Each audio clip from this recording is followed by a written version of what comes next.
Welcome back, fight fans. We're back for another one. Pay-per-view week this week, UFC 288, and then of course, we're talking about last week's card, UFC Vegas 72. Last time we'll be in Vegas for at least a few weeks. That's nice. And then after the pay-per-view, I think we're going to Charlotte, I believe. I'm not really sure. I think that's where it ended up being, Almeida and Rosenstrike. That's going to be a really good one. But of course, actually, I probably won't ever be talking about that because I will actually be taking a break next week. And I'm pretty sure the week after as well. I'll go over this again later. But yeah, so going to talk about the card this week's card. Last week's card. Wow. First, UFC Vegas 72. Then we'll go through the pay-per-view UFC 288. And yeah, then I'll be taking a break for a couple of weeks. So we'll get right into it with the prelims of this last week's card, UFC Vegas 72.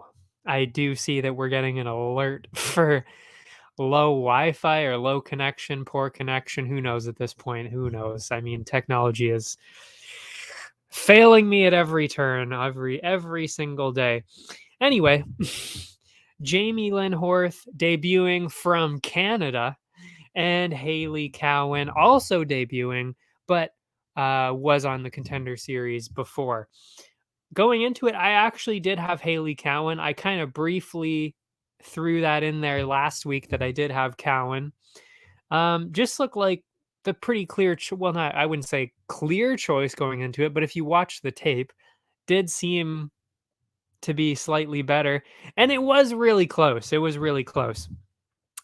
Horth came in throwing kicks and combos. Cowan not really throwing a whole lot in the first round. Neither one of them really doing a whole lot of anything.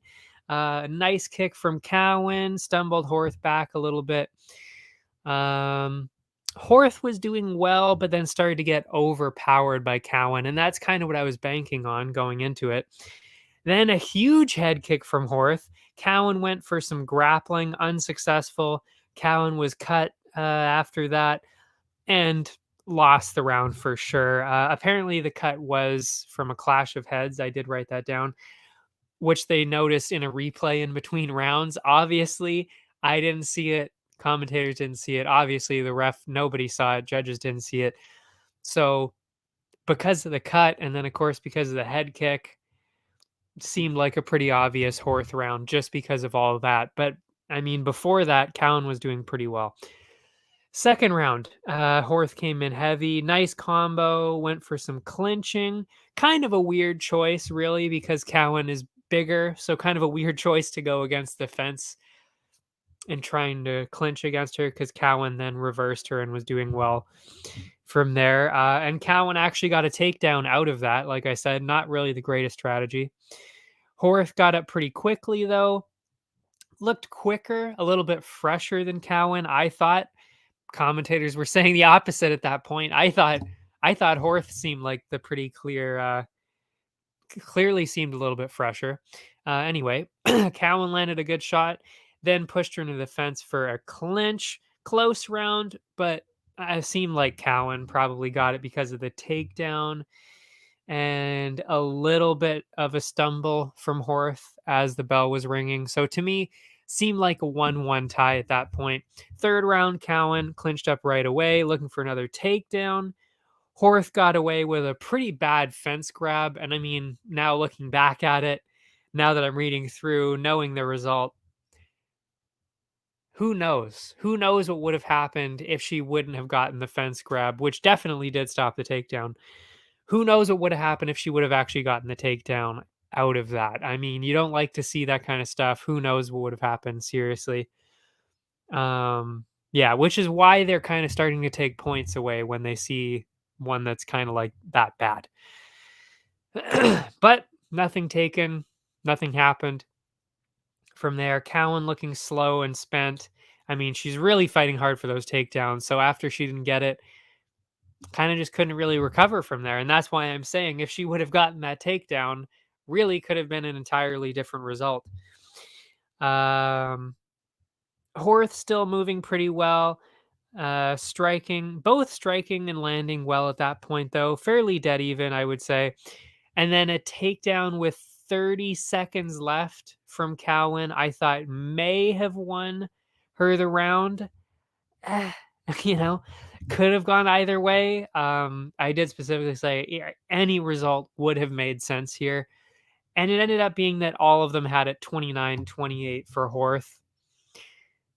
I mean, like I said, what can you do? It was really, really close. But I will say, like I said, I mean, if Cowan gets the takedown, which she should have because of the fence grab, we really could have been looking at a completely different outcome here, where it would have been 29-28 for Cowan. So,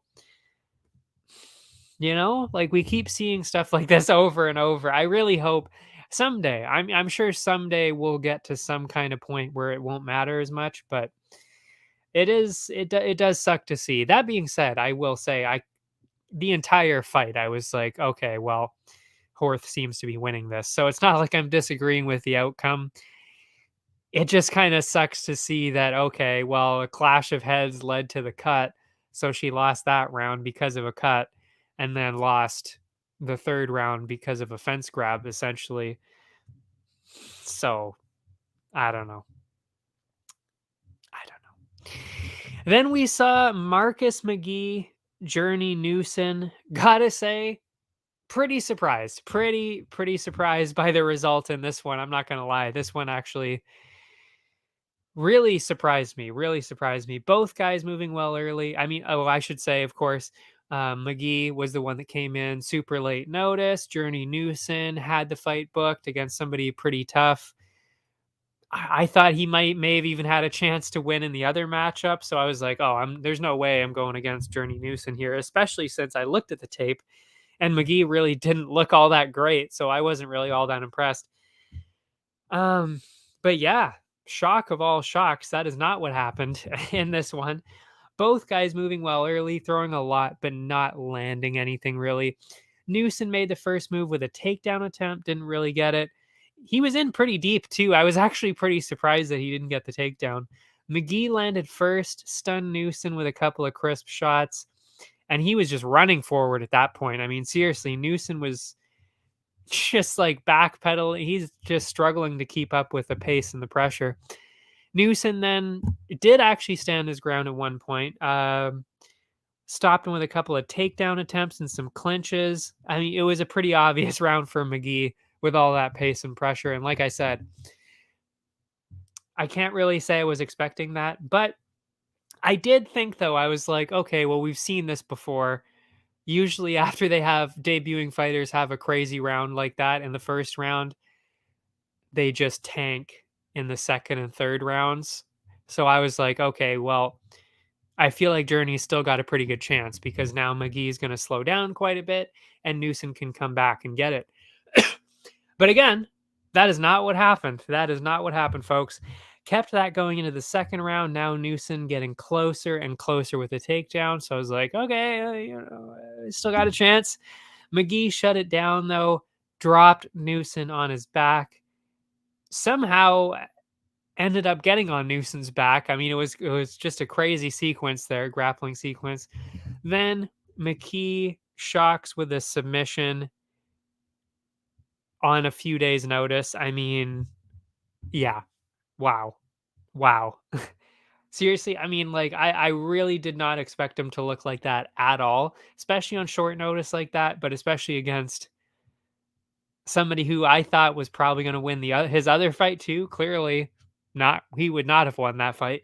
But yeah, shocked and amazed. Definitely somebody to look out for. Marcus McGee. Definitely somebody we'll be looking out for in the future. Fight number 3, Arina Alexeyeva and Stephanie Egger. And look at that. What did I say last week? I specifically said I am not putting Egger in the parlay because I don't really like her in this matchup. And I even said in my underdog picks, I was like, you know what? Arina Alexeyeva is somebody you'll want to take a chance on. I thought Cowan would have been the better choice. I thought Cowan was going to be the better underdog here, but still we got an underdog here. We got a live dog. Incredible performance by Irina Alexeyeva. The pace and pressure immediately was amazing. She looked so strong and huge.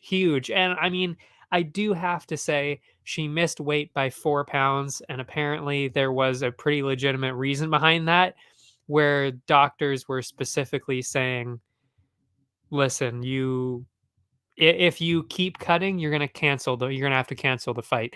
So I mean, it kind of makes sense when you put it like that. It's like, oh, okay. So if she would have cut, there would have been no fight at all. So it's better that she misses weight and just fights instead. Now, of course, that means that she probably was a little bit, had a bit of a slight advantage, unfair advantage over Egger in this one because she didn't cut those last few pounds. But again, I kind of thought she had the edge in the first place, which is why I said you might want to give Arena a chance here. Um, but like I said, and you know what? I mean, who knows? Well, who knows actually, really, if a weight cut, like not having to cut the last few pounds, you know, like if she had a full camp, because again, actually, I don't know if she was a short notice one. But again, if she was cutting weight normally and this was just a normal circumstance, who knows if she could have done the same thing? We'll never know, obviously. But either way, I mean, that's unbelievable what she did. Right away, Egger got clipped, struggling with the striking of Arena. I mean, again, I kind of figured, okay, striking, she definitely did seem to have an edge anyway. But I figured too, I was like, on the ground though, I mean, usually Egger's facing these ladies that don't really know what they're doing on the ground. And from the tape that I saw, Arena's pretty amazing on the ground, which is why I was like, okay, like I don't think Egger's going to have a real hard time with this. But not only did she have a hard time, it was one of the best debuts I've ever seen, truly. Got the take. Oh yeah, Egger goes for the takedown. Alexeva flips over, like genuinely, like is upside down while Egger's still standing. She's on the leg of Egger. She's got her arms wrapped around it, deep in on the knee bar, while Egger's still standing, and gets the win with a knee bar. I mean, eventually, obviously, Egger falls down and finishes on the ground, but still, to start it like that, especially not even as a straw weight, because normally when you see stuff like that, straw weight, flyweight, whatever. But no, this is like we're talking about bantamweights here, and somebody who actually was again 140 pounds going into this at bantamweight, way overweight. But to do that, to then be upside down going for that in these heavier weight classes, that's unreal. Unbelievable. Super talented. Yeah. I mean, her nickname's the Russian Ronda. Yeah. We'll be seeing her again, and I cannot wait to see more of her for real. I mean, just unreal debut. That ended up being my submission of the night too, because it's just so insane. By the way, I think it was like the fourth knee bar in women's UFC history. So in her debut, again, unbelievable. Could not be more impressed by that. Well, actually, the only way I would have been more impressed by that is if she would have made weight. So hopefully that's not a continuous problem and we can keep seeing her, because blown away, absolutely blown away by that. Next fight. It was the prelim that I talked about last time. I cannot believe, I'm still surprised that it actually turned out this way, no matter what anybody says about, well, on Twitter, actually, funny enough, somebody before the fight even happened was like, I think Durden actually has a bit of an advantage here. I was like, I don't know. I mean, I didn't reply because I didn't see it until after the fight, but I am still reeling from this loss. Cody Durden, Charles Johnson. I picked Charles Johnson by finish because truly I really didn't think Durden had much of a chance. I mean, we've seen Johnson's striking is really good. His grappling is unbelievable. I mean, he was standing up there with Mokaev the entire fight. He dominated Jimmy Flick, and meanwhile Durden lost to Flick and Mokaev. So like just all around, it was like there's no way that Charles Johnson is losing this fight. I'm still in shock. I still cannot believe that he got dominated. Dominated.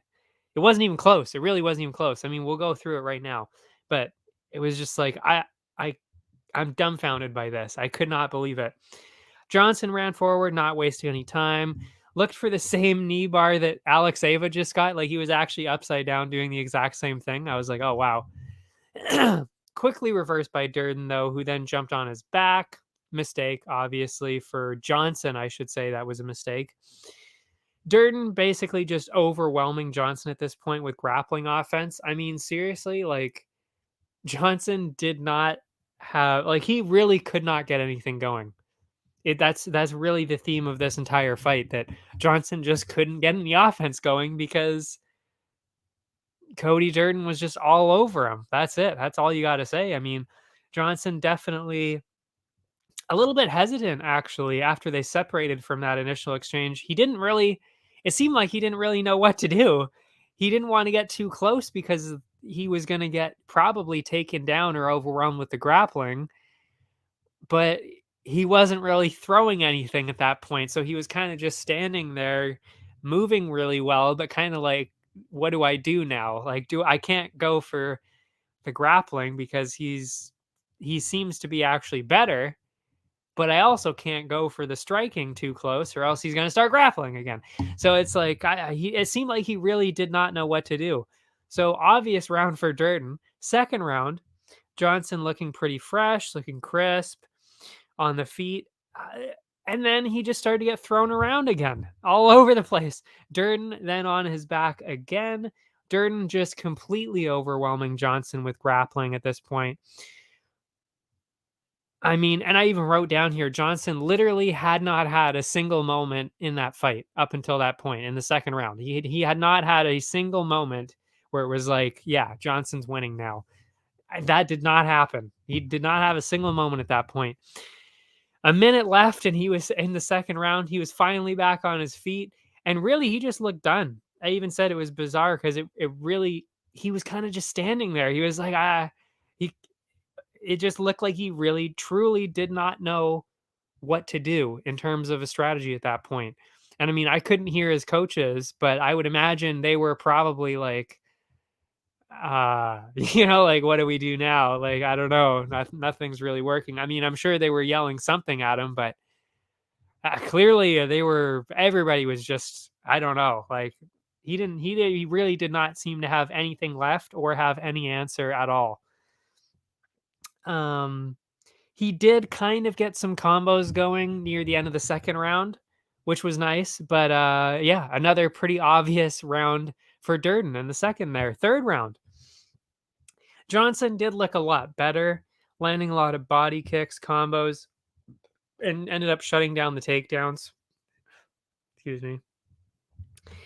But Durden's still doing well on the feet, standing his ground, landing well. And then after a few chances, Durden ended up getting another takedown and just kept fighting for a submission. Just really just a matter of point of just a matter of burning out the clock at that point. That's kind of what he was doing. Yeah.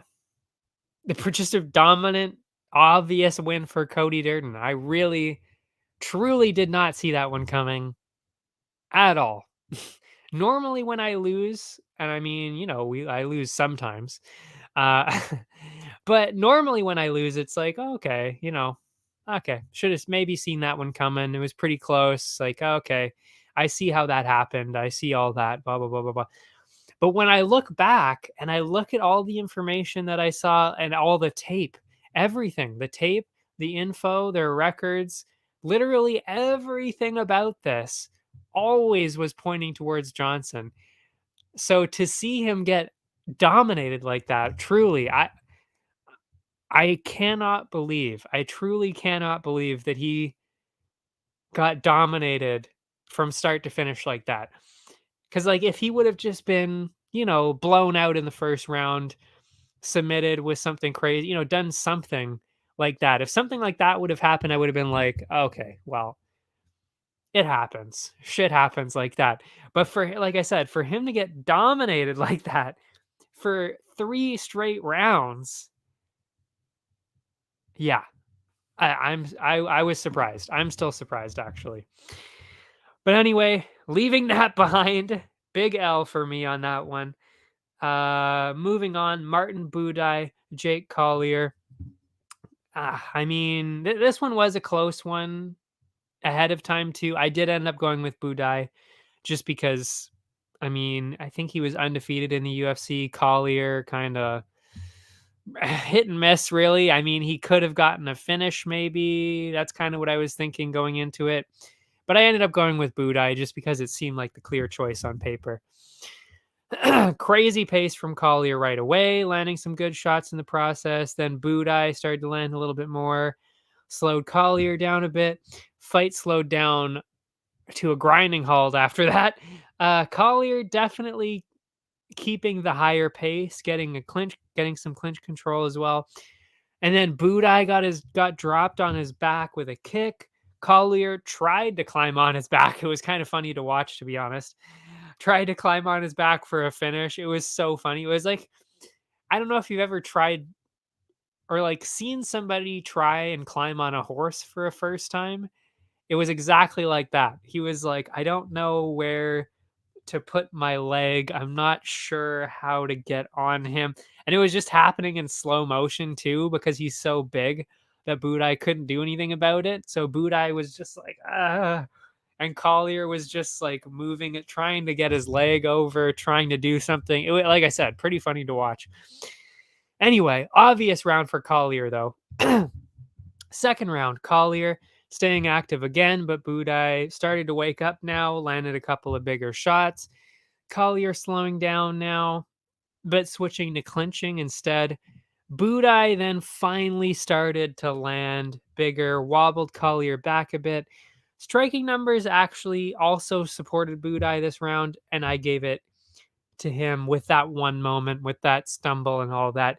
But honestly, it was a pretty even round. Like, I really could have seen it going either way at this point. And Budai has been in splits before. I think even Collier had been in a split decision too. So I was kind of like, oh boy, here we go. Here we go. Headed to another one. Headed to another awful split with probably the wrong person winning. But that is not what happened. That is not what happened at all this time, thankfully. Nothing really too significant at the start of the third round. Then unfortunate eye poke on Collier. Doctor gets brought in. I was like, oh no. Now we're really fucked because the first 2 rounds were so close. Then we had an eye poke and it looked really bad. I honestly thought we were going to get a technical decision out of it. I really did. So I was like, oh man, these cards are going to be all over the place now because it happened a minute into the round, which means into the third, that means that they score what's happened in the third round and somebody gets a win. So if it was tied with nothing really happening in the first minute, who the fuck knows? Who the hell knows who was going to get a win out of that? But thankfully, that is not what happened. And we moved on. Budai landed a little better. After that, Collier still pressuring forward. Just always looking for a clinch, really. That was kind of his thing. Then, biggest moment for Budai, gets a takedown, ground and pound. Really could have gotten a finish. I still maintain that he could have gotten a finish. Didn't quite get it.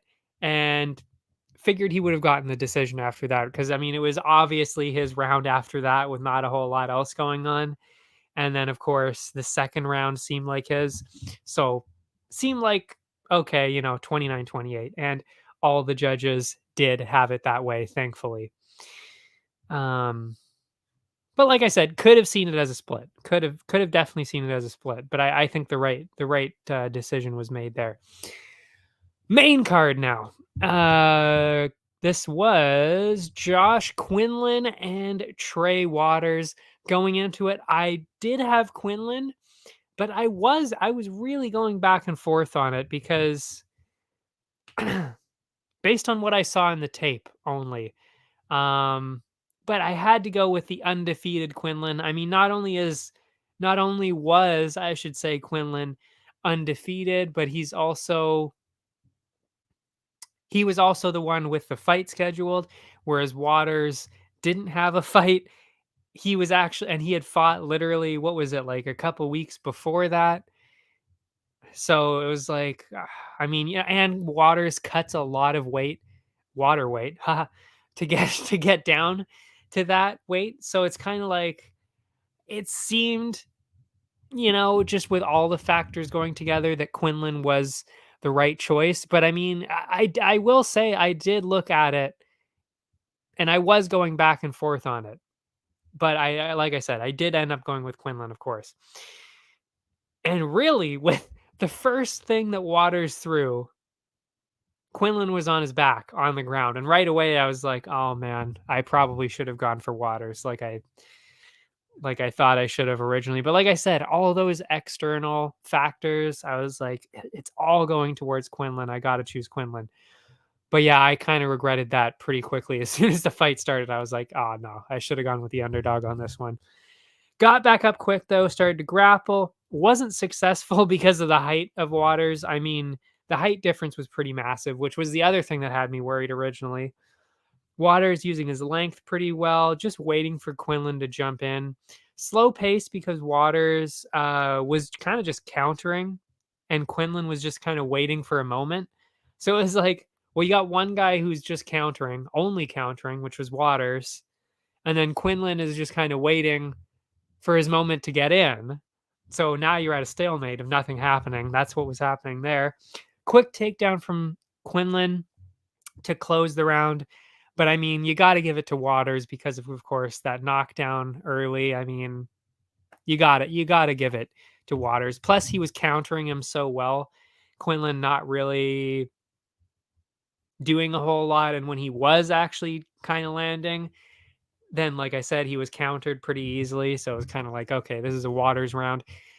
Second round, funny enough, by the way, too, I almost put a bet down on over 2.5 for these guys, but I was like, am I throwing my money away by putting a bet? Clearly, I should have put the bet. Anyway, lots of missed opportunities on this one, I will say. Quinlan finally landed a big one.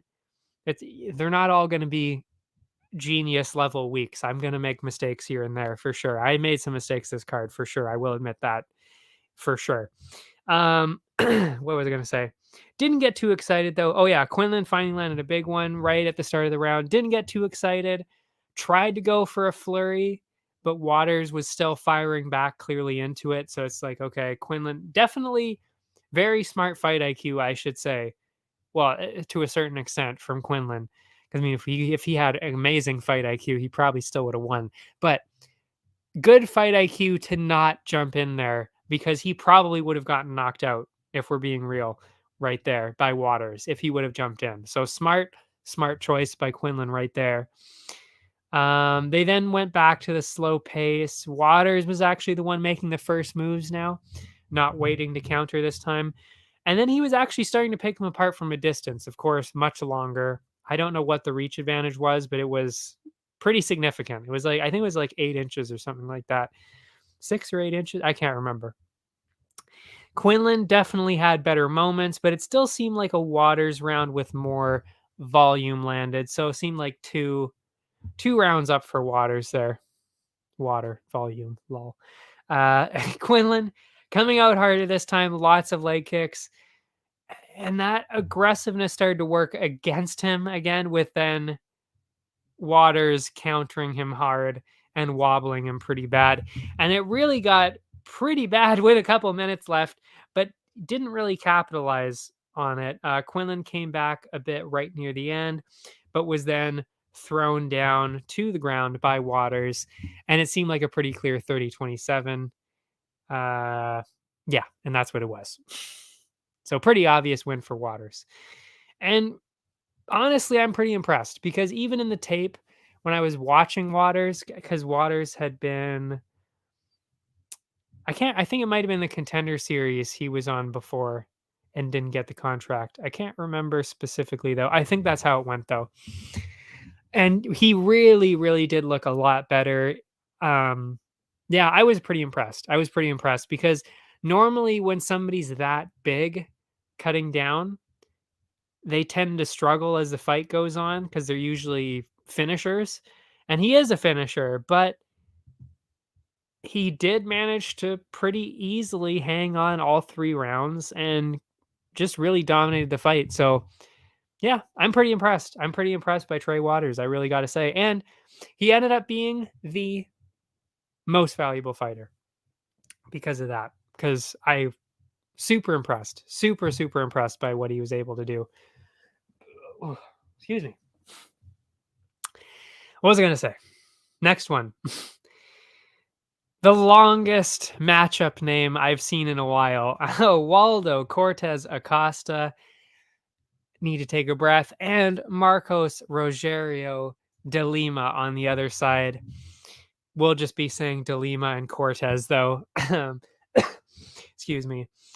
And I did have de Lima going into this by decision because, yeah, I've said this over and over on this show. I have not been impressed even a little bit by Waldo Cortez Acosta. Oh, here I say the whole name anyway.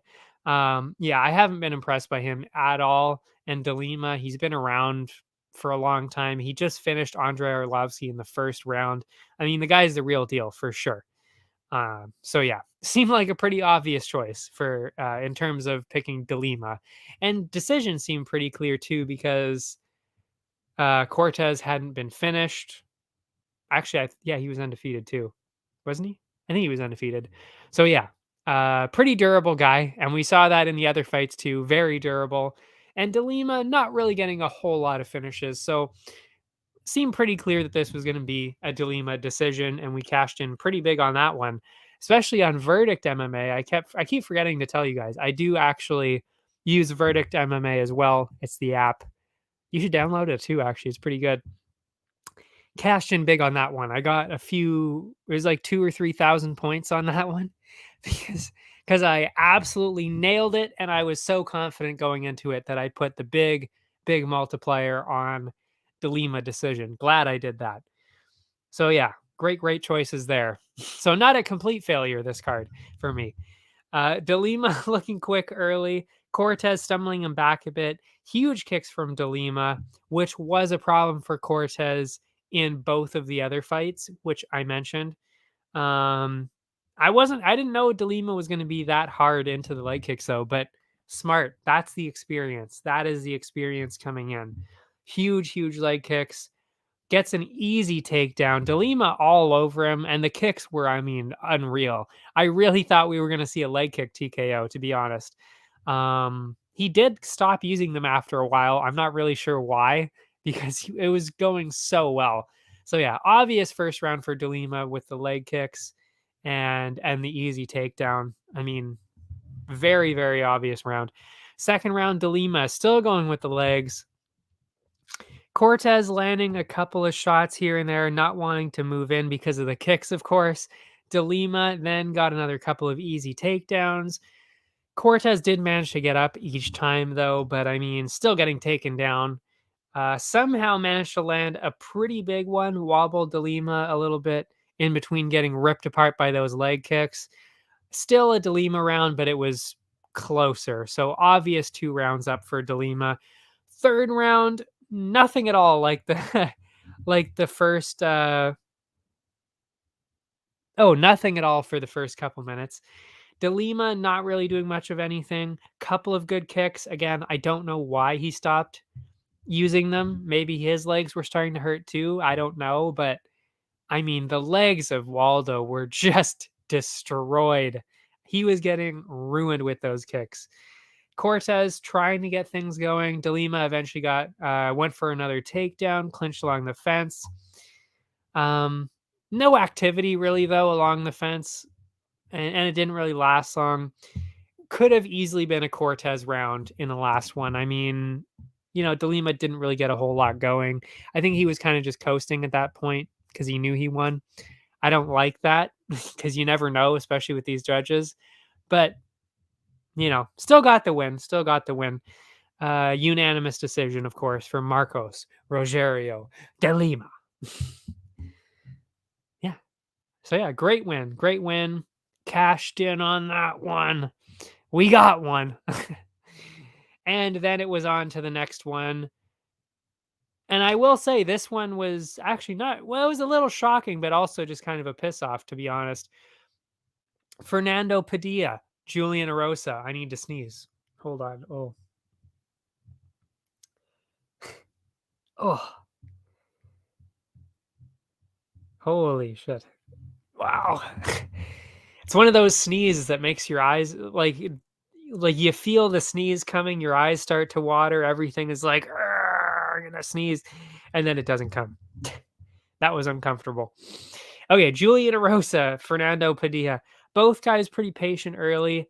Then they both started to land some pretty good shots. Stumbled one another. Then Padilla landed about 6 in a row, which was incredible. Dropped him very, very bad. A couple more, dropped him a bit again. And then terrible, terrible stoppage. Way, way early on the stoppage. Honestly, I don't know. I mean, I can't really shit on him too bad. It was definitely a bad stoppage when you replay it back for sure, but still. I do understand why it happened because not Padilla, Arosa, he got clipped. He went like that. I mean, he went limp a little bit, but as soon as he sat on the canvas, literally as soon as his butt hit the canvas, he jumped back up and started to move the other way along the fence. Clearly fine, but it didn't matter. The ref stopped it. I mean, it really was just an awful stoppage to see because it was like, oh fuck. Like that's a bad one. That you don't want to see that. Like, yeah. And actually, this wasn't like a different stoppage because I forget when that happened. When was that? It was recently too. I think it might have also been, excuse me. It might have also been on this card as well. But there was another early stoppage too, but that one made a little bit more sense. This one was like, oh, that's what the stoppage was. I was watching the Cruz and Cejudo fight last night to make the picks for today for Sterling and Cejudo, and then I saw the Dominic Cruz stoppage, and yeah, that one was pretty bad too. But it was like at least that one made more sense because he was still on the ground, and then when Keith Peterson came in, then Cruz was on his way up. But when he did jump in, he was still on the ground. This one, he was not. He was literally circling around the fence when the ref came in. So it was kind of like, okay, that's a really early stoppage. But yeah, I get why it happened, but it was still a really bad stoppage. So I don't even know what else to say about that. Fernando Padilla gets a TKO in the first round. Bullshit. Ridiculous. You got to let those fights keep going. That's a ridiculous stoppage. After that, and I'm not just saying that because Erosa was my pick. It was ridiculous. It was a ridiculous stoppage. Anyway, Rodolfo Vieira, Cody Brundage. I was going back and forth about this one, but I did end up going with Vieira by finish because of the groundwork and because he's so big too. Plus, we've also seen Vieira now. Like he went into the third round with Curtis. Yes, he had cardio problems earlier in his career, but with Curtis, he didn't really have that anymore. So it was kind of like, I'm going with Vieira because the longer this goes, he's got a much better chance, I think. Plus, again, the guy's a fucking beast. He really, really is. He is probably the biggest. He might be. Oh no, never mind. I was gonna say he's probably the biggest middleweight I've ever seen. No, that's Pereira, hands down. I don't think anybody's ever going to be a bigger middleweight than Vieira. I mean, than Pereira. But Vieira is pretty fucking big himself. He is huge, huge. So yeah, I did end up going with Vieira. Wild start with Brundage running him down, huge shots. Vieira eventually slowed him down by getting him along the fence, going for the grappling, of course. Vieira then his eye cut open a bit already. I wasn't too worried, but still it was kind of like, okay, well, he's probably going to lose this round if that keeps happening. Huge, huge knockdown from Brundage. Starts to go for the ground and pound. Vieira barely clinging on, and right away I was like, oh no, maybe I should have gone with Brundage. Why? But Vieira, now close to Brundage because they're on the ground, then starts to out grapple him again and took his back. And then I was like, we're still in it. We're still in it. Heavy ground and pound from Vieira. Could have won the round back, but I figured, okay, probably still around for Brundage because of all of that early damage. Made sense. Yeah. So had to go with Brundage in the first round, but Vieira really made a comeback at the end of that first round. Second round, Vieira ran in deep with the takedown. He knew, okay, I am way better on the ground than Brundage, because I think going into it, he was thinking what I was thinking, which is that Brundage is pretty good on the ground. So I don't know if I want to go too crazy with this because he might actually get the best of me here. But after that first round, he knew, just go for the takedown, get it to the ground, and I should be able to win. And that's exactly what he did. He was stuck in a guillotine from Brundage. Wasn't worried about that at all. And I wasn't worried about it, even though, again, he was actually a pretty big staple in my parlays. Actually, he ended up being why did I put somebody I was questioning as a staple in my parlay? He was actually a staple in my parlay. See, I made a lot of mistakes this last week, that's for sure. Some of them worked out though. But yeah, that's not generally how I would set up a parlay. But anyway, what was I gonna say? I wasn't worried watching it though. I was like, he's not gonna submit him with a guillotine from the bottom. I mean, this guy's a world champion jiu-jitsu black belt. He's a black belt collector, literally. That's his nickname. So I'm not worried about a guillotine from the bottom from Brundage. Like, nah, not happening. Especially with Vieira not being tired. He slipped out of it fairly easily. 4 minutes left in the round, and Vieira was on top looking for the sub. I was like, oh, we got it. That's it. Locked in a deep sub, locked in the win. Amazing. I mean, if you would have told me second round submission, I would have been like, yeah, because that was my pick. Second round submission for Vieira. It really was, actually. But actually, no, I think I had first round sub. But still, if you would have told me that, I would have been like, yeah, of course he got it. But after you watch the fight, it's like, oh shit, it got really dicey there in the first round. So incredible win when you actually watch the fight, for sure. Watching it back, incredible comeback. But yeah, I don't know where I was going with that. Anyway, co-main, Caio Borralho, Michal Oleksiejczuk. My lock of the night, Caio Borralho, was going with him by a finish. I will admit, this lasted a lot longer than I thought it was going to, and it got a little bit dicey, but I wasn't ever like too worried about it. Michal looking wild on the feet in the first round early, looking for landing heavy shots, walking Caio down, lighting him up, actually. I mean, he was really doing a lot better than I thought he was going to do on the feet with Caio, because even though Caio is a sensational grappler and that is his main thing, his striking is also pretty good. So I wasn't expecting him to do that well. And really, it did not look that great for Caio at this point, especially after Michal shut down his takedown. So I was like, oh shit, he's not getting the takedowns and he's getting picked apart. Yikes. Borralho not really able to get anything going in the first round. And this is kind of what I was getting at earlier with Johnson and Durden, is that this happens quite often where somebody really burns himself out the first round and then they get swept in the second and third round. But yeah, Mikhail did start to slow down. Excuse me. As the round went on, Kaio finally got a takedown, but seemed like a pretty clear round win for Mikhail, even though Kaio did get that takedown in there. Probably, oh, yeah, I did say that. Probably a round win for Mikhail. Second round, Kaio gets his first big takedown of the fight, dragged him back down after Mikhail got up briefly, took his back, locked in the sub. And I mean, as soon as he got the takedowns, I was like, okay, yeah, no, we're good now. We're good now.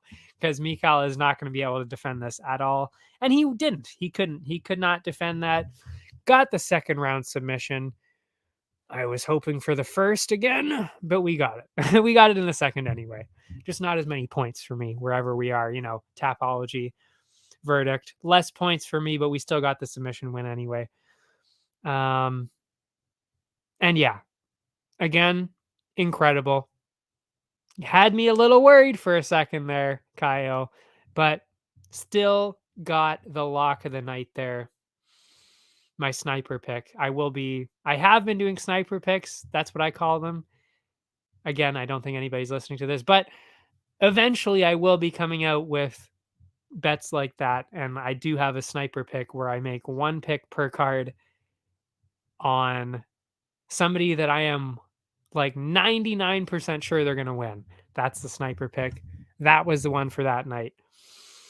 Evloyev is the one for this night for obvious reasons. He actually was originally too. But anyway, giving stuff away. But yeah, little dicier than I thought it was going to be. Still got the win. Main event now. Ricky Simone, Song Yadong. I gotta say, this was definitely a mistake. And even as I was talking to, I think their name was R&R. I can't remember. They're not here today. Even as I was talking to the person, because I even said I was basically 50-50 on it. Yeah, I do regret taking Simone. And even on the Saturday when I was getting ready to watch it and the promo was playing, I was like, I think I might have made a mistake on this one. I think I might have made a mistake. And then especially in the first round there and it was going on, I was like, oh shit, I think I really did make a mistake here. So yeah, again, a lot of mistakes were made last week. That's for sure. This was not one of my better weeks. I will gladly admit that. Shameful. So did end up going for Simone by decision. Clearly that's not what happened. Slow start from both. Song landing a couple of kicks. But that was it for the first few minutes, really. Nothing really of note from either side. Song landed a tiny bit more, probably won the first round. And like I said, even that alone was kind of enough for me to be like, yeah, I should probably have gone with Song. Because if Simone's not grappling right now and he's not really doing a whole lot, not getting those takedowns, well, we're not winning this. We're not winning. Second round, huge knockdown. Apparently it was from a clash of heads on Simon. Again, that's not even the first time we've seen that in the past month. That we've seen clash of heads influence the judges. In fact, even with Cowan earlier, like I said, the cut opening up, clash of heads, probably influenced that entire round. Happened again. Song looked for a sub for a bit. Simone shut it down and was on top for a bit. Song landing some cleaner shots now. Simone struggling to get anything going. Finally, he did get a nice takedown, but probably too late to win the round back. And like I said, at this point, Song's up 2-0, and I'm like, okay, yeah, we're screwed here. Song is winning this fight. There's no way we're coming back from this. Rough time. Third round, great takedown from Simone right away, but Song just got back up. Super fast to get back up, and I should have known that because, again, he did kind of do that in the Sandhagen fights too. I just assumed Simone was going to be better at controlling him than Sandhagen. Didn't happen. Did not happen. Song walking Simone down as always, clipped him bad a couple of times. Both guys slipping incredibly well, dodging all the shots like the Matrix. I mean, some of them, seriously, these shots were insane. Like they were throwing a lot. They just weren't landing. Either one of them, by the way. It wasn't just one throwing and the other guy dodging it. It was like they were both throwing these bombs and just barely missing each time. It was crazy to watch. I love seeing stuff like that. I mean, it'd be cooler if some of them landed, but just seeing the defense of dodging these is incredible. Either way, 3 rounds to nothing for Song now. Fourth round, amazing takedown defense from Song. Again, really doing well. Simone's legs were just getting ripped apart. Song still walking forward, landing well. Simone really just seems scared to commit to anything. I mean, he just couldn't go for the takedown, couldn't even go for the strikes, because it just seemed like as soon as he did try something, Song was all over him, and it would just end up worse for Simone, which meant that Simone wasn't really doing a whole lot at that point.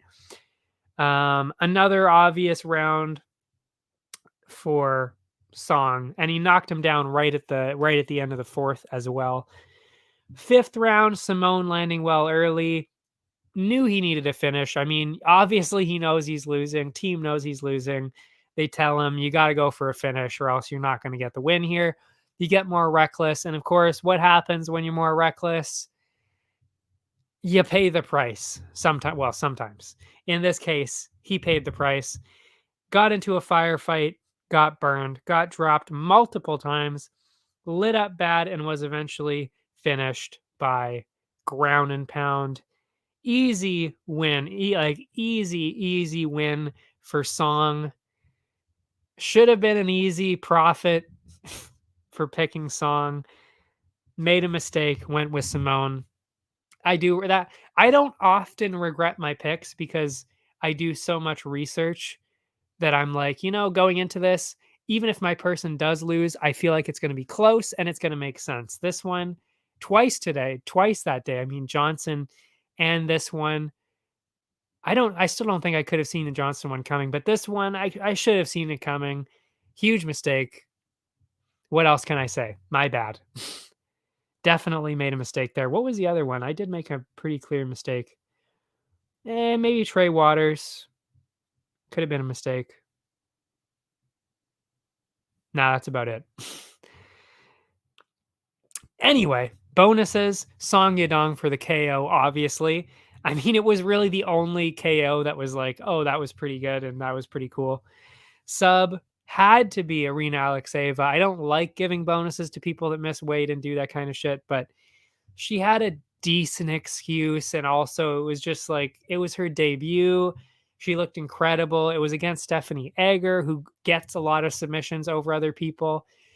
Was in the first round. It was a knee bar. She was upside down. Like just everything combined. Had to give it to her. Russian Ronda with the sub of the night. Brawl of the night for me. Vieta, Brundage, back and forth, knockdowns, takedowns, lots of damage, both sides. Incredible fight to watch. And really the other fights, I'm not saying it was a snooze fest on Saturday, but there really weren't a whole lot of fights that were like, oh, this is like exciting. Like, oh, I love this. Most of it was really just a lot of patient pitter patter, or they were just dominant finishes that wouldn't have been fight of the night worthy anyway. This was kind of the only fight that was like, oh, okay, it's close, back and forth, exciting. Got to go with it. So had to go with that one. Most valuable fighter, as I said, Trey Waters. I mean, didn't get the contract from the Contender Series. I'm pretty sure that's how it went anyway. Went to LFA, got a couple of wins, got the belt. Literally just fought a few weeks ago. Somehow was able to cut weight back down, being so big. Came in against Quinlan. Oh, I don't think Quinlan was undefeated. I think he was like 6-1 or something like that. Came in against Quinlan, who had multiple insane knockouts, 2 of them in the UFC. So, actually, no, one of them was in the UFC, one of them Contender Series, I think. So it was like just incredible story coming into it. And then not only gets a win, but kind of dominated Quinlan for the entire fight, really. So, I mean, could not have been more impressed by Trey Waters. So, had to give him the most valuable fighter bonus. And that's it. That is it for UFC Vegas 72. We'll have a short break and we will come back talking about the pay-per-view UFC 288. Where's my ad? We'll be back. We'll be back right after this. Allow me to introduce Pie Stick Vodka, a new way to celebrate victory. Gather around the glass with an award-winning, ultra-premium Canadian-made vodka. You probably won't listen when I say High Stick Vodka has a smooth, hard-hitting taste, or that it's developed in the birthplace of hockey. You won't listen when I say High Stick Vodka is a tribute to the game of hockey, or when I tell you it's distilled 4 times using Canada's purest mountain spring water to provide an authentic, remarkable flavor. But maybe you will listen when I say it comes in a f***ing hockey stick. Showcase your passion for hockey with our limited edition hand-blown hockey stick bottle. Whether you're celebrating victory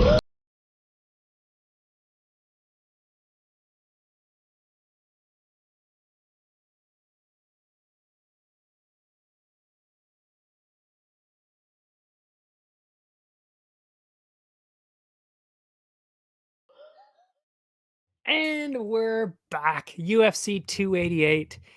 It's a big one. Also, like I said, I won't be doing shows next week or the week after. So this is also the last. Well, it won't be the last predictions that I make for the next couple weeks because I will be putting out. Oh, yeah, I guess I'll still be putting out the article. I'll still be putting out the article and making my picks. I just won't be doing the show for those couple weeks. So you won't see me after this. But we will open up with the main card. Kron Gracie, Charles Jourdain. Bit of a weird one. I don't know where they came up with this matchup, but it's just completely out of left field. But I love it. I love it. If you're like me, who just started watching, I think I started watching in like 2019, like late 2019, 2020. So I had never seen Kron Gracie fight, so I had to, of course, really, really look him up and do the research, of course, on Fight Pass there. Yeah. I don't know where I was going with that, but yeah. I'm sure there's also a lot of other people I'm sure probably also haven't really seen him as much, but of course recognize the Gracie name, BJJ, of course. And that's really where this matchup starts and ends. Is it's Gracie is more of, and I wouldn't say it's, well, maybe really the whole family in general. He's a specialist. He is a submission specialist. He's decent on the feet as well. I mean, his last fight, Cub Swanson, he was doing okay. I mean, he lasted until the final bell. He had some good shots here and there. It was a good fight to watch. But I think it was really only like that because Cub Swanson was he just wasn't scared of the power coming back to him. So he just wanted to get an all out brawl because Cub Swanson wouldn't really normally do that. So it just seemed like Cub Swanson was just like, yeah, whatever. He's not going to be able to take me down and submit me. So I might as well just beat the shit out of him and then, let him hit me a couple times so I can get in close and land more. That's kind of seems like what he was doing. And Charles Jourdain on the other side, very well-rounded, very scrappy, very tough. So, I mean, it just seems to me it's like jiu-jitsu versus MMA. MMA is going to win. I'm sorry. Like I said, Gracie looked good in his last one, but that was in 2019. It was against Cub Swanson. This is Charles Jourdain is pretty similar to Cub Swanson, like a little bit at least, not totally similar, but they're both exciting and like a good scrap and all that. And Swanson shut down all the takedowns from Gracie, and Jourdain was able to shut down most of the takedowns from Burgos, who is like way bigger, way bigger than Chrome Gracie. So, I just don't really see where Gracie can win this unless he gets a submission somehow, but I just don't see it happening. I mean, Jourdain has great defense and he's expecting it, obviously. And he's not expecting to get knocked out by Gracie, I can tell you that. So he's obviously been drilling way more jiu-jitsu going into this one. So it just seems like the fairly easy pick to make here is Charles Jourdain. I do think this is going to be a decision because Cub Swanson didn't knock Chrome Gracie out. That was also Gracie's first loss. He seems like a pretty tough guy. Jourdain in a lot of decisions also. So decision makes a lot of sense here. Could he get the finish? Yeah, I could see Jourdain getting a knockout. Maybe even Gracie getting a submission, but I doubt it. So could I see a finish? Yeah, but I think the pick that makes the most sense is Jourdain by decision. And we will go towards the odds here now. Minus 184 for Jourdain and plus 145 for Chrome Gracie. I got to go with Jourdain on this one. I really do because, I mean, he's been way more active. He's really well-rounded. He's a super tough guy. It just seems like everything kind of matches up for Jourdain here. So I'm going minus 184 Jourdain. The over-under is at 2.5, but they're wildly favoring the under. Minus 200 for under 2.5. I'm a little bit shocked that it's that one-sided. I mean, like I said, Jourdain, a lot of decisions. Gracie, his last fight was a decision. I mean, I get it. Like, Gracie can get a sub, Jourdain can get a KO, but plus 154, I mean, the odds are there. Let's take that, plus 154, we're taking a stab at it. Statistically, that should be the bet anyway. Let's go with that. Plus 154 over 2.5, minus 184 for Jourdain. Second fight. This is actually the one that was rescheduled, of course. It was originally, and this just happened yesterday, I believe, Iavloyev and Diego Lopez. I had to look up the name there. Movsar Iavloyev, Diego Lopez. I mean, can we say this is the biggest mismatch we've seen in definitely all year? Might be the biggest mismatch on paper that I've personally ever seen. Yeah, like he has 0% chance of winning this fight. Lopez, 0% chance he's winning. There's no way. There is absolutely no way that Iavloyev is losing this fight. They don't have the odds up right now. And the reason why I wasn't sure if I was even going to talk about this, well, I was going to talk about it, but not going too far into depth because is this even going to be on the main card? I mean, this is just a complete, truly one-sided affair, complete massacre of a fight. So like I don't know if this is even going to be on the main card or not. That's kind of why I'm getting at this. I don't really know. But we're going to talk about it just assuming that it is. There's no odds up for it yet on anywhere actually. Because I looked on Betway before this. That's where I make a lot of my bets because they carry a lot more of the cards. I still, sponsored by Bet99, of course, but Bet99 doesn't have, they don't have one usually. They don't have Invicta. They don't have a lot of the smaller cards. So I bet on Betway a lot too, but I do bet on Bet99. I just want to make that clear. But yeah, I've checked both. Neither one of them has the odds yet. So we don't know, but I can only assume, like I truly, and I'm not even kidding, I would be shocked if this was less than minus 1,500, maybe minus 2,000. I'm not even kidding. I'm truly not even joking about this. I would not be surprised if we're talking about minus 2,000, 2,500, 5,000. Like, I have never seen a UFC fight. I have never seen a UFC fight that seems this blatantly one-sided. So I don't know what these odds are going to be if Lopez even gets in the cage with Movsar, because I've seen matchups happen like this before where they announce them and they're good, and then Friday weigh-ins, I can't fight. So basically they weigh in, get their money, and say, oh, no, I don't want to fight. And they just drop out because they're scared shitless because they know they're going to get absolutely brutalized.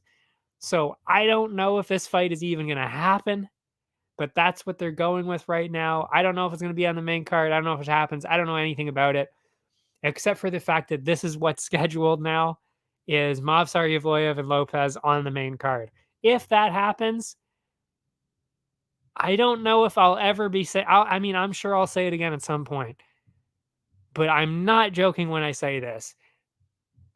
Just bet as much as you can on Evloev. It's just, there is a 0% chance that he is losing this fight. There's absolutely no way. I mean, Lopez lost on the Contender Series in 2021. I'll just go into how completely wildly one-sided this is.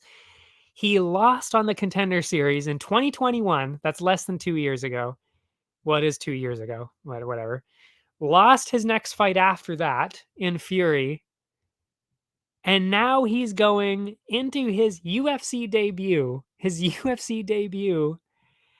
on 5 days' notice against Movsar Evloev, who is in the top 10 of one of the hardest divisions in the UFC.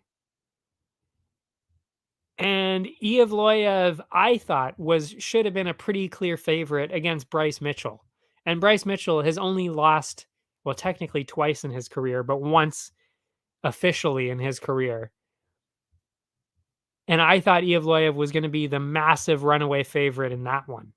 Like, I was going to make Evloev my lock over Mitchell.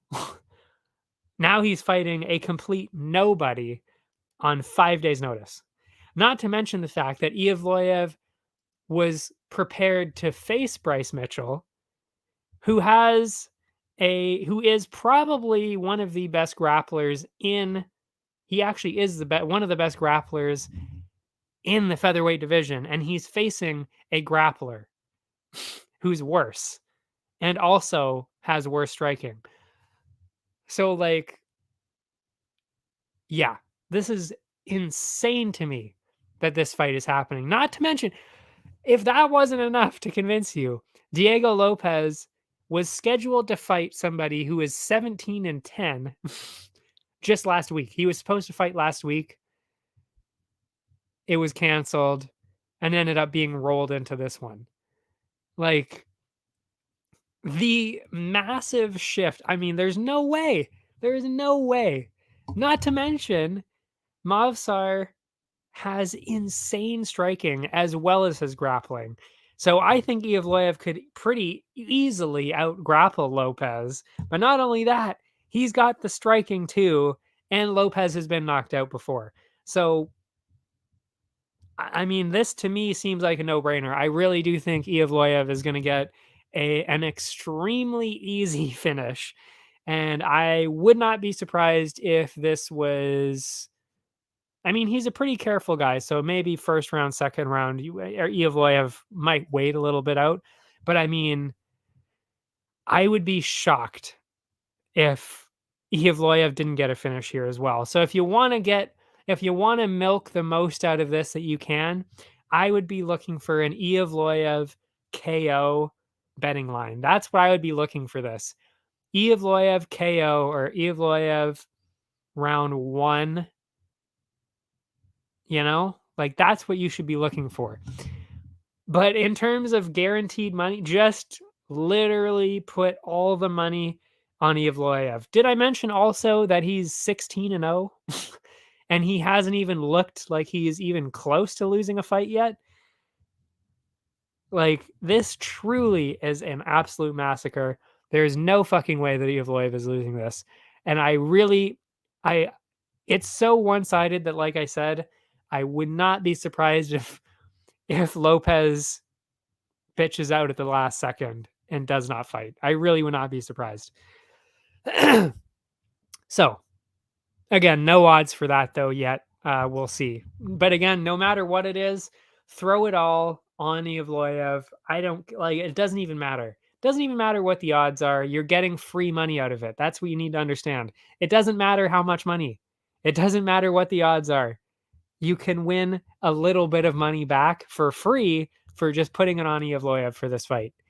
It is that one-sided. Anyway, enough of that one. Jessica Andrade, one of my favorite female fighters of all time, for sure. And Yan Xiaonan. I have been going back and forward, back and forth on this one. And it's really just the only thing that trips me up is that weird performance by Andrade last time. But and because it was so weird, that's why I'm kind of just choosing to ignore it at this point. Because she was at 125, which, fair enough. 125. She fights at both, but 125, okay. This is at 115, so already not really the same thing. Blanchfield, I mean, she's a big 125er as well. Andrade took it on really late notice. Wasn't training at all, basically just got off the couch, took a shit ton of money just to fight, and was doing okay, but Blanchfield was the one that was training for this, training for a real tough fight. So, just awful circumstances last time. And I mean, I should have probably realized that going into the fight last time, which meant that I should have probably bet Blanchfield. I should have known that. But, again, it's just not a good scenario for Andrade last time. This time, though, I mean, she's back 115, so she has to be at least pretty motivated because she has to lose the weight to get down to 115. So there's already that. At 115, she is a true title contender. So, I mean, if she wins this, she's probably getting a title shot. Like, if not an immediate title shot, a title shot after whoever is the next title shot does their thing, because she's just that good. Like, there is nobody else that's like this insanely good, especially in that division. I mean, there are actually quite a few, but she is the most obvious at that division. So it's like, she is not going to want to go in there and just phone it home. Like, that's not who she is. Not only that, I really do think that as a competitor, she's the kind of person, just like me and like a lot of these other like super uber competitive people, we've seen it with other people as well, where if you embarrass them like she was in her last fight, because let's be honest, that's a public embarrassment for her. It really is. I mean, to get finished, to get subbed by Blanchfield like that when she dominates everybody else, that's embarrassing to her. So I truly think she comes back in this extremely pissed off and extremely motivated to get a win. And that's pretty scary from Andrade, who is already one of the scariest people. I really think that's what we're going to be seeing here. So, I mean, which is why I have to go with Andrade, because we're going to see an extremely fired up Jessica Andrade in this fight, and she's not taking no for an answer. On the other side, Yan, I mean, she is really good and really well-rounded, but she's kind of just edging these wins. Like, she just edged the win in Dern. It was a majority decision. Split decision loss to Rodriguez, which, I mean, really could have gone her way.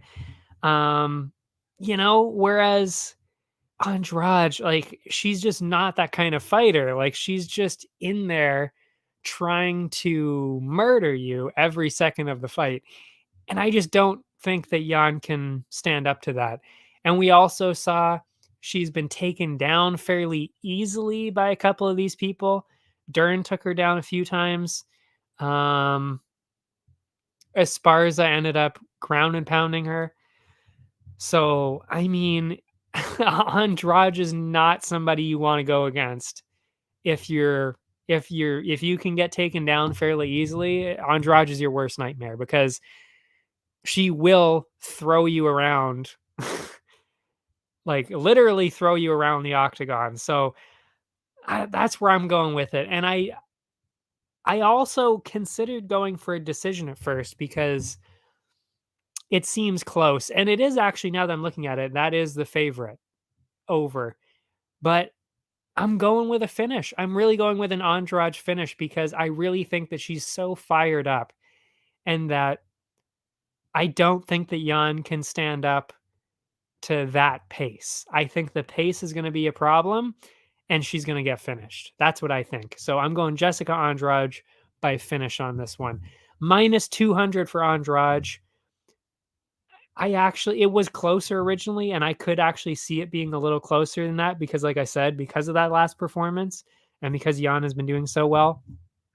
But minus 200 is definitely still within an acceptable range to take for sure, and maybe even put in the parlays. The over under is where it gets real interesting in terms of the money for sure. Minus 175 for over 2.5. But like I said, we've seen, Jan did get finished by Carla Esparza. Andrade is way more dangerous than that. She'll throw Jan around. I think she can get a sub. I think she can get a knockout. I think she can get it done wherever. So under plus one, plus 136, it's definitely worth a stab. That's for sure. It is worth a stab at plus 136 for under 2.5. I love it. Next up, this is where it gets, these last two fights, just flip a coin, to be honest, because like it is so close. It is way too close to call. I'm genuinely, I have been back and forth on this quite a bit on both of these ones, but I have ultimately settled for who I think is actually really the most likely to win in both cases. We got Bilal Muhammad, Gilbert Burns, 5-rounder, and that really makes all the difference to me in this fight. It really makes all the difference. Yeah, a lot of weird circumstances surrounding this fight, which is why I've been so back and forth on this one. Again, 5 rounds. It's not a title fight. It's not the main event. It's the co-main. So already we never see that happen. And to be honest, I'm not entirely sure why they made it this way. I honestly don't know, but that's what they did. And on the one side, of course, Bilal just finished Ramadan, hasn't been able to train especially the cardio as much. So that's going to be a concern. That is a genuine concern. In a 5-round fight, Bilal hasn't been able to train the way he normally does. And listen, I'm not out here saying, oh, he hasn't been training at all. It's Ramadan. He hasn't trained at all. He's going to get swept out here. Like, he's going to get washed out. And he's got no cardio, blah, blah, blah. Like, no, I actually do think, I know Bilal, I'm pretty sure, has been training at least a decent amount. He just hasn't been able to train the cardio as much. That's really what falls apart during Ramadan. It's not all the skills. You're not going to forget how to fight, but your cardio is inevitably going to go down for sure. So 5 rounds, I think that's a mistake. That is a mistake for Bilal. And I think that's what's going to catch him. That's what's going to catch him here. And on the other side, Burns literally just fought on the last pay-per-view. So that's a quick turnaround, but he also never really got hurt at all. Masvidal never really hit him at all that much. I think it's pretty clear that Burns, he's also always training. He's always ready. He's also one of the most motivated people I've ever seen, Gilbert Burns. So with the motivation, he's fresh off that win. He's won, I don't know how, I think 2 in a row. Oh yeah, 2 this year. So 2 in a row. Bilal, like I said, he's basically coming in off the couch here, guys. He's training, but you know what I mean? Like he wasn't fighting as of 2 weeks ago. He did not have a fight. So it's crazy that he's taking a 5-round fight on that short notice when Gilbert Burns is an absolute machine. And also, I really just think that even if this was, I mean, it's tough to say who I would have picked if this was a lot more notice. I might have gone Bilal because he's also got an advantage in that his team is extremely talented and he never really makes mistakes in terms of the plan. But when you only have less than 2 weeks to work with, you can't form as good of a plan. And even if you do have the plan, can you actually refine it and practice it to the point where you can implement that in a co-main event against Gilbert Burns? I just don't think so. And on the other side, like I said, Burns, I mean, he's so well-rounded. I think he's he's clearly better at jiu-jitsu. That's not a question. And I think he's clearly better on the feet too. That's not a question either. So to me, it's like really all Bilal has is he has to essentially grapple him, push him into the fence, hold him down on the ground, do whatever he can to just control the offense of Burns. Because other than that, he really doesn't have much of a chance. I mean, Burns could get a sub or a KO. He really could. I mean, it's 5 rounds. It's 5 rounds. He really could get a finish in here. I mean, so yeah, I've got to go with Burns. I've got to go with Burns because, like I said, it just comes down to, all of those things put together. All of those things put together to me seems like Burns. Seems like Burns. But it is close. It's so close. I'm just giving you guys, the best chance, like just the slightest bit of an edge. Like we're talking about like 55-45 here in favor of Burns. Like that's kind of what we're looking at here. It is so close. So close. But yeah, it might just be the edge. That's it. But yeah, I am going by decision though, I will say, because Bilal, I mean, he's been knocked out once, so I could see Burns getting a knockout here. I really could. But more than likely, it's going to be pretty close, back and forth, lots of grappling. It's probably not going to be extremely exciting, but I do think that they should be able to both last until the final round there. So I am going decision, but you might want to take a stab at the under because you could see that. I mean, again, neither one of these guys had a fight a couple weeks ago, and we're looking at a 5-round fight now. If this was a 3-round, I'd be going decision all day. But 5-round, I'm not sure. It could get more complex there. So anyway, minus 128 for Burns. I love that. I mean, it's a coin toss. With all those edges, I'm going with Burns. Minus 128. Again, worth the stab. It's worth it just to, just to have some kind of edge in this matchup. I'm going with Burns, minus 128. The over-under, 4.5. It is over. They're favoring minus 140. At plus 110, under 45, under 45, under 4.5. I mean, again, it's so short notice. It's not crazy. Just take a stab. Again, just take another stab. Put a little bit of a sprinkle on the plus 110, under 4.5. Why not? Crazy things can happen on these short notice fights. We have no idea. So plus 110, under 4.5. Why not? Why not? Why not take just put a little bit of a sprinkle on it? Then we've got to the main event, and again, this one I've been back and forth on. Kind of. I will say kind of, because to be honest, I've always been on the Sterling side of this. And I'm still on the Sterling side of it because I understand why people are picking Cejudo, but there's just so much. There is so much going in favor of Aljo on this one that I just can't deny the fact that he really should be the favorite in this one. I mean, let's just look at what he did. I mean, obviously, we'll forget about what happened in that first Jan fight because we know not only was that just a ridiculous result for Sterling to get his belt that way, but he also just looked terrible in that fight, and he admitted it himself. But the second fight, that's where we can kind of start.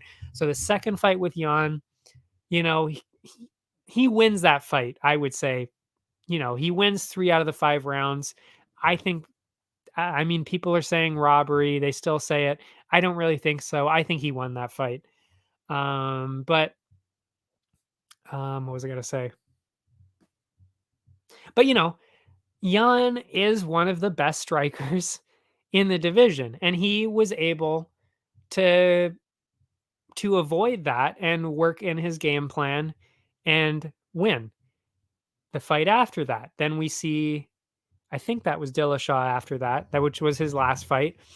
Yes, of course, we know Dillashaw injured, whatever. But before that, was still doing really well on the feet with Dillashaw, which is impressive. And then he ends up taking him down, and well, he could have submitted him. He ended up getting, I think, ground and pound anyway. But yeah.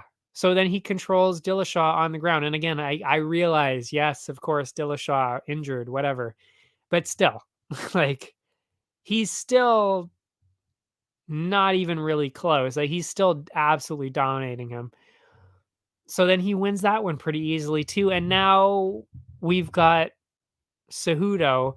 And Cejudo, he hasn't fought since, was it 2020? Yeah. 2020. That one was an early stoppage. It was against Cruz though, and he couldn't really, he didn't really actually even get any takedowns against Cruz, which is bizarre because if you're such an insanely good wrestler, which he is, obviously, but he couldn't even get a takedown on Cruz. He couldn't control Cruz. He couldn't land on Cruz, really. I mean, it was the leg kicks. Yes, of course, the leg kicks, which I do think the leg kicks are going to turn out pretty well for him here, too. I think he's going to have to use those quite a bit. But, it's like if you can't handle Cruz and that was like in your peak, in your prime. Now he's not in his prime now, for sure. There's no way he could be. I mean, he took a couple of years off. He hasn't been active. Like, it just doesn't make a whole lot of sense. And it's the size. That's really what just pushes it way over the edge for me, is Sterling is just so much bigger. Like, they really do not even look like they're in the same weight class because honestly, I don't think they should be. Cejudo has mostly been a flyweight. Sterling, I mean, I don't even know how he makes it down. Truly, I don't even know how he could healthily, like, how does he make it down to 135? Truly, I don't understand it. I don't understand how somebody that's that big can cut down to 135. It does not make any sense. So, I mean, he really belongs at 145. And if we're being honest, there are some promotions with their weight cutting clauses. I honestly would not be surprised if he fought at lightweight in a lot of promotions. Truly, that's how big he is. So I just don't really see how Cejudo is going to overcome that. Because yeah, I mean, yeah, sure, okay. Like, what if Cejudo does get a takedown? Like, okay, but now he's got somebody that's probably 20 pounds heavier than him, like 15, 20 pounds heavier than him on top of him, like, or below him. He should be able to reverse him or get something going. And the jujitsu too. It's like Cejudo's, I mean, Aljo's, Aljo's jujitsu. Wow, that's lots of tongue twisters here. Aljo's jujitsu is also, I would say, just better than Cejudo's. So, it's like he should be able to reverse him and control him. So I don't really see where Cejudo holds a distinct advantage other than he's just way faster. So, I mean, he could pick him apart on the feet with his speed, but like I don't think Sterling's scared of the power coming back at him. So I wouldn't be surprised if he just walked straight into it, went for clinches, and just kind of controlled Cejudo like that with his size. I don't know. I don't know. Like I understand why it's so close, but like there's so many factors in favor of Sterling that I just can't not pick him. And the only thing though, the one thing where I will say actually now that I'm reading it, that Cejudo does have the advantage is in the cardio, where because he's so small, he should be able to be fine in the third, fourth, and fifth round, while Sterling will probably be slowing down a lot more. So there is that. But I still think Sterling should be able to win 3 out of the 5 rounds and win. I don't know.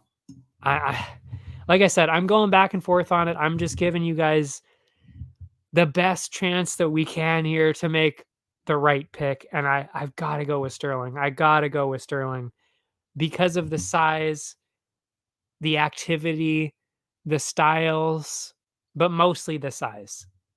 Because we're basically having a flyweight against a featherweight here. That's kind of what we're looking at. So that's how I'm seeing it. And yeah, let's go towards the odds. Oh, and by decision, because I mean, I do think that Sterling could get it a finish, but it's pretty tough. I mean, Cejudo is unbelievably tough. He's super smart, super skilled. So I really do think this is going to be a decision. So yeah, that's the way I'm going with it. But you know, again, put a little sprinkle on the plus money under. Yeah, maybe. But anyway, let's go towards the odds. Minus 105, minus 105 for Sterling, minus 119 for Cejudo.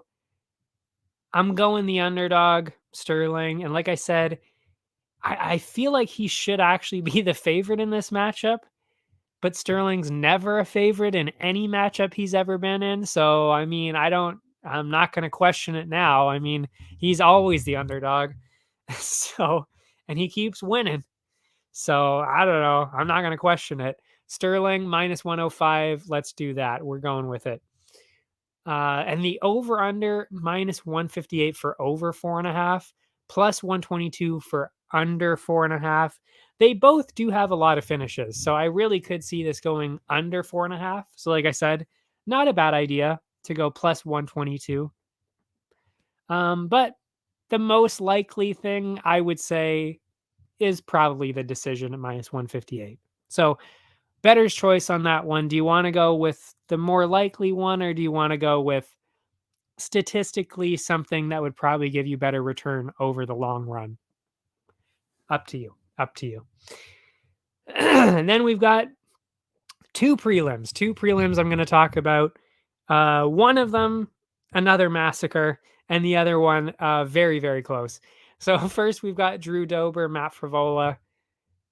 I mean, exciting matchup, but very one-sided. This is exactly like the Bobby Green one to me. Well, actually, no, it's even more one-sided than the Bobby Green and Drew Dober one, because Drew Dober just fought Bobby Green. Green caught him one time, but I mean, when does Dober not get caught by something? He's not going down. The chin of granite. He's got to have the best chin in MMA, truly. I don't know who else would.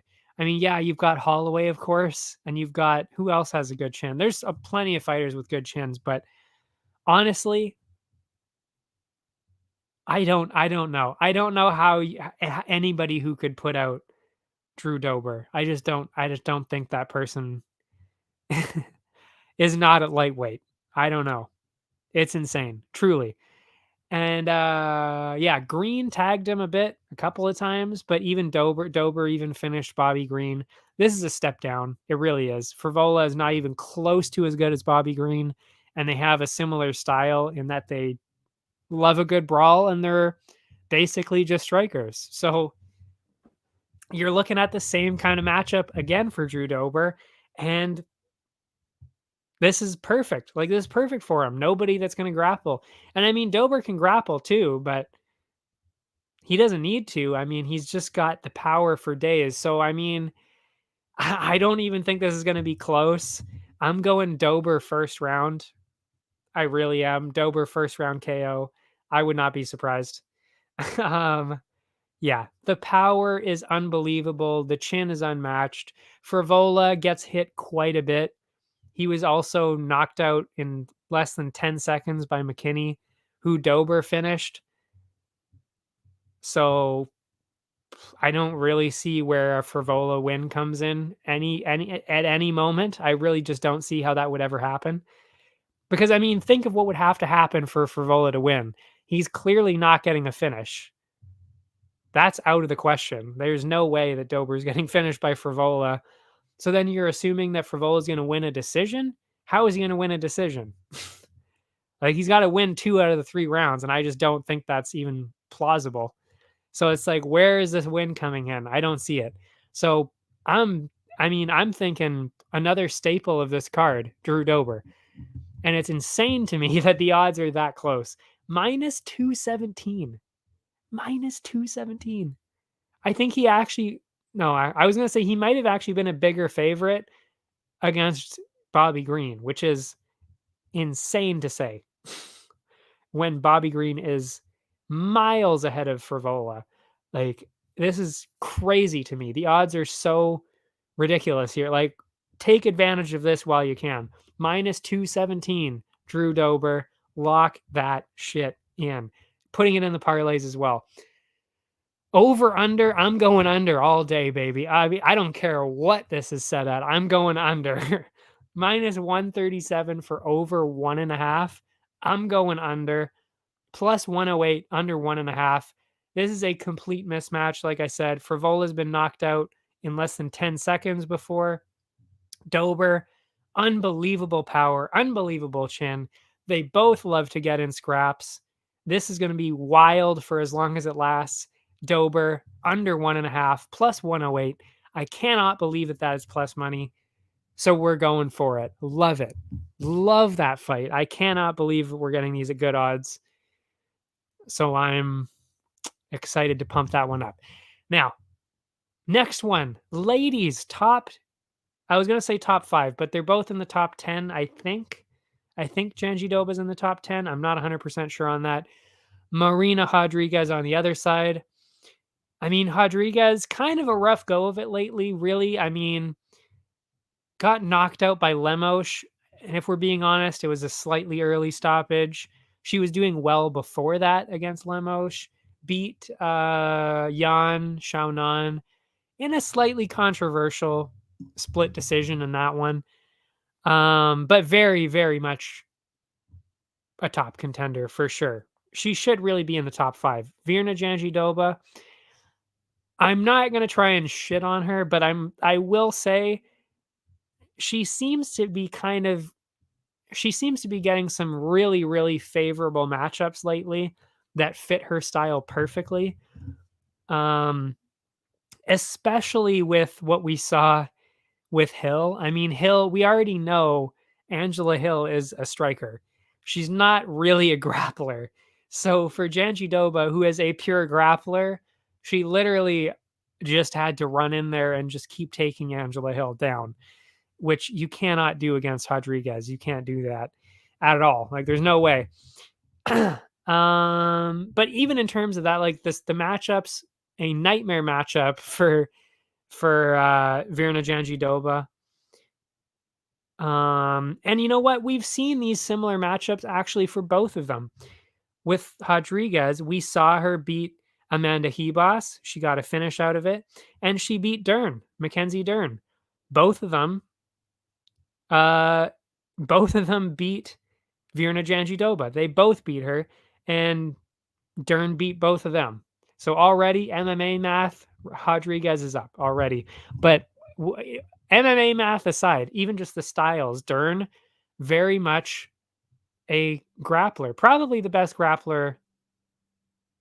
Maybe not the best grappler in the division. I think Zhang Weili might be. Actually, I'm pretty comfortable in saying that she probably is. But but yeah, so Rodriguez shut down Dern dominated that fight. I remember that fight actually, and destroyed Hebas. She got a finish over Hebas, and Janjidoba struggled with Hebas and Dern and lost to both of them. So for me, you got to go with Rodriguez for sure. She should be able to stop those takedowns fairly easily. Janjidoba, not really great on the feet. So I actually could even see a Marina Rodriguez finish here. I really could. And judging based on how these fights normally are put in these betting sites, I would imagine the over is going to be a heavy favorite. So we could easily cash in big if she gets a finish here. So that's what I'm putting it on.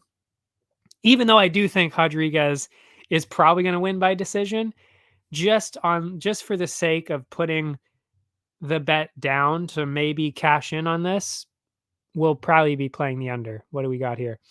So yeah, it is close in the odds, minus 140 for Rodriguez to the plus 114 in Janjidoba.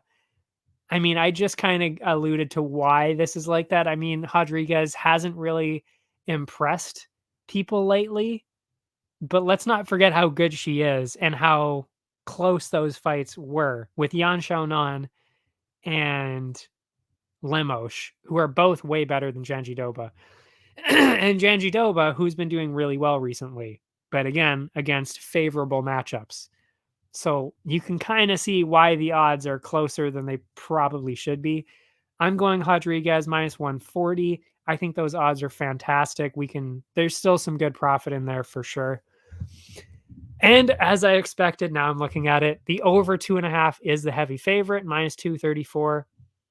I got to play the under on this. I really do, because Rodriguez, amazing striker, really, really good striker. Janjidoba, not a good striker. She's been finished before by Amanda Hebas, no less. Actually, was that? Maybe that's where the finish came in. I forget. I know that Janjidoba was knocked out before, though.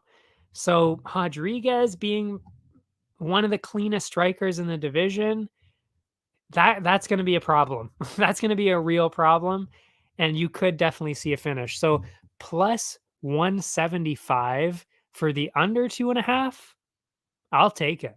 I will take that. And yeah, that's it. That is it for the picks. We will now look at the parlays a little bit. I will say, because of course I look into these, the parlays are not looking great on this card. I gotta say, there's some real close matchups on this one. So yeah, the parlay opportunities a little slim on this one, but we'll give it a shot anyway. Daniel Santos, I think he should win this pretty easily. He's minus 193. I'll put that as leg number 1. Ribeiro and Holmes, I'm not really convinced either way, to be honest. But I could see Ribeiro getting a knockout, so you maybe could consider putting that in there. But I'll stay away from him. Aliskerov against Haas. Aliskerov looked incredible on the Contender Series, but let's not forget that Haas actually is very, very good. So even that, I'm a little bit hesitant to put him in a parlay. But, Ikram, minus 213, maybe put him in the parlay.